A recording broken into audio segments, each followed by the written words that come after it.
So welcome back to a city infected, a city on lockdown, with thousands of people trying to spread around a virus.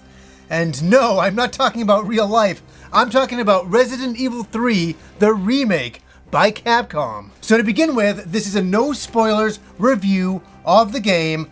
I will be showing footage from the demo only, but Capcom sent me over a review copy today. I've been playing it for most of the day, and I think I'm about halfway through the game right now. And what is this game? It is the Resident Evil 3 remake of a game from 20 years ago that was released on the PlayStation 1.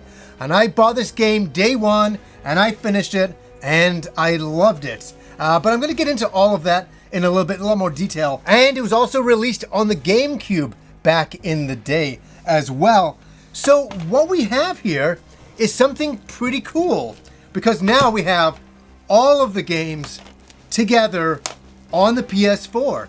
All of the games finally are in one big collection. They finally finished it because they had them all done except for 3. And I'm like, why do they keep avoiding 3? Why do they not like 3?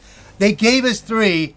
Now there's only one more they need to do for a remake, and that is Code Veronica on the Dreamcast. This is a really wonderful game that came out on the Dreamcast. It's the last game that Capcom really needs to do a beautiful makeover with, because it's such a fantastic game from the past, and I think most people would really love to see a remake. So here we are again with another Resident Evil remake. We got it really great last year with Resident Evil 2. I still think that should have been a Game of the Year. It was Game of the Year to me, but I think at the Video Game Awards it should have got Video Game of the Year. I thought it was amazing because yes, it's a remake, but they've done such a wonderful job taking it from its old graphical look into what they did with it now. And has the same love gone into the third game? Oh yes, absolutely. I turned on the game and I started to play it. And I want to say this, one thing that I'm showing the demo footage of, the real game is different than the demo. Some things are a little bit different. I won't say what those are for spoilers. Now let's start with the graphics of this game. Let's start right there. How are they? They're a sight to behold. They remind me so much of what we saw in Resident Evil 2, the remake. That was a beautiful game. Gorgeous looking game. We got the same beautiful visuals here, especially in cinematics when characters are talking. It's the little things that are amazing. It's the lighting effects on windows, the blood splatters on walls. Everything is rendered to such incredible detail. The textures here are amazing, but it's also the lighting effects on those textures that are so wonderful to see. And to see the detail and work they put into the main characters in this game, Jill Valentine looks incredible. I really am blown away. Like, when we think about the design from 20 years ago to now, it's still the same, but so much more refined, so much more detail, so much more lifelike. And that's the thing that gets me the most is when characters are talking, I'm looking at them and I'm like, these are real people, because they are, the motion captured, and they're done so well. And as for the story, a very, very basic story. Jill Valentine is trying to get out of Raccoon City as the T-virus has exploded all over the city. It's infected so many people by the evil corporation Umbrella. And of course, they've sent a bioweapon, Nemesis, after her.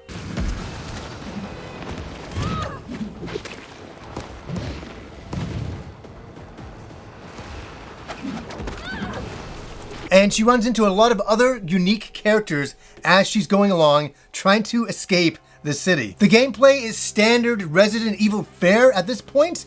I mean, this has been going on for 20 years. Not much has changed, but they've made this one 3D, where the other one was pre-rendered backgrounds in the original. And how is it? It plays the same as Resident Evil 2, the remake. Beautiful, flawless control. This is all about survival horror, trying to conserve your bullets and ammunition as much as you can, and also healing items and other items that you find. The whole gameplay is trying to unlock the city with different items, get as much ammo as you can possibly muster, and use it as sparingly as possible. And yes, you can still combine items. That's always been a part of the management system. But even like the original game, this is so much more of an action game. So you'll be running through the streets of Raccoon City and you'll see like 3 zombies and you're like, oh my god, I don't have enough bullets for them. And you start thinking, well, how about I don't use my bullets? And then you're like, wait a second, there's a barrel there. You shoot the barrel, boom. And of course, this is a city where every single zombie is trying to kill you, but I'm telling you, the coolest things to do in this game are just to stop and look around and take your time. Like, for me, one of my favorite things in the game is all the movie posters. They've created all these fake movie posters, and I'm not gonna ruin them or show them. And my favorite one is doing like a parody on Top Gun. You gotta see that one, that's a great one. Music and sound effects are really good. The music is beautiful and ambient when it needs to be, like in a safe room. But when you're out of that safe room and you're in the real world of Raccoon City and all of a sudden shit hits the fan, oh my god, it goes into full overdrive at certain moments and it's really good. And that's what I want to talk about. This game has scared the crap out of me a lot of times, a lot more than I usually am. And I think it's because the time that I'm playing it. I'm playing this crazy game. I'm trapped in a city with all these people with a virus trying to kill me. I'm already on edge in real life. This game has taken me over the edge, and I've jumped a little bit more than I think I should, but I've been having a lot of fun with those jump scares they do.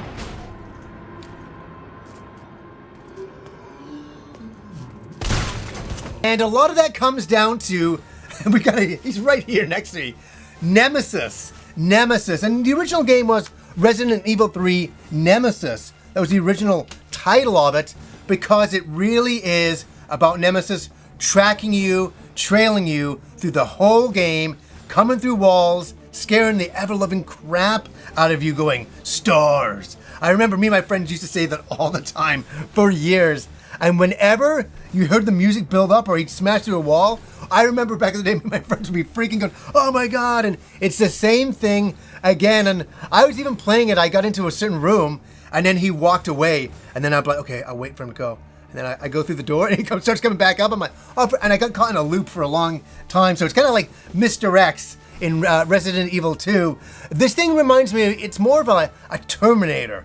You know, it just doesn't stop. It just keeps on coming at you. And I think that's what I really like about Resident Evil 3, Resident Evil 2, Resident Evil 1, that era. There's just something magical about the world building they were doing with the original 3. I really loved it, and it was so fascinating where they were going. And then after that, the series really changed.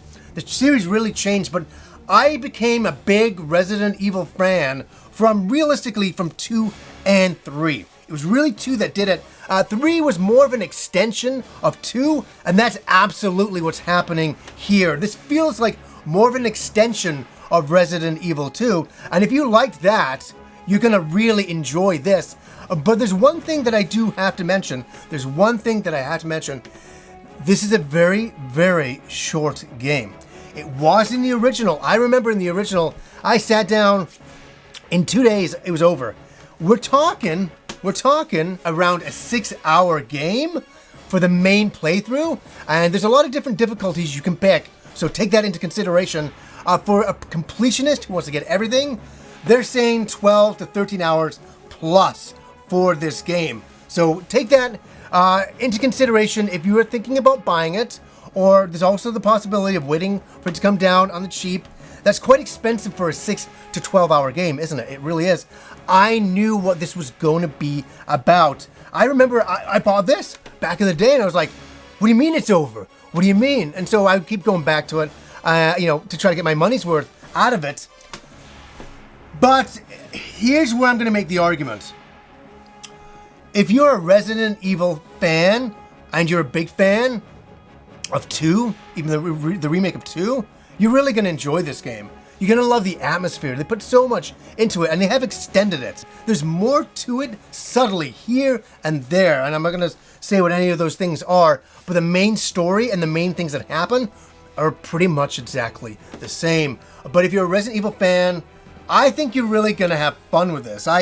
I'm still playing it, and I'm like, oh my god, it's like freaking me out. I'm having a really fun time running around the city, marveling at its beauty, and kicking the crap out of every goddamn virus-infected human being I can, and it really makes me happy. It makes me very, very happy. So we got to the end of the video, and a lot of you will be saying, what is this? What is this? What is this? It's a Resident Evil 3 standee from the year 1999, and that's what happened. That's when I got it, because back then, you could go to EB Games, put your name on the back of a standee, and they'd call you up when they were finished, selling the game, like a month later, and say, hey, do you want the standee still? And you go, yeah, and then you get it. So all of my friends would get standees this way. We all got those. I mean, I really wish back in the day I could have gotten a Final Fantasy VII one or a Resident Evil 2 one. But at this point, the standees were becoming such a big deal in the store. So a little bit of history, and I had it tucked in a closet. There's behind a closet, and I pulled it out because it's such a part of history for sure. And it's a little bit beaten up over the years, but still, I'm really happy to have it. Something else that I tried to dig up for the review that I couldn't find was a Resident Evil 3 shirt that was given away as a pre-order for getting the game. And it used to have like Jill, I believe, on the back. I tried to find it, and I have a lot of my old video game shirts packed away. So I was like, no, I thought I had this still kicking around somewhere, but I would have worn it for the review because that would have been so symbolic to put on a shirt from 20 years ago for a remake that I've got to say, I'm thrilled it exists. I'm thrilled that they're remaking these games.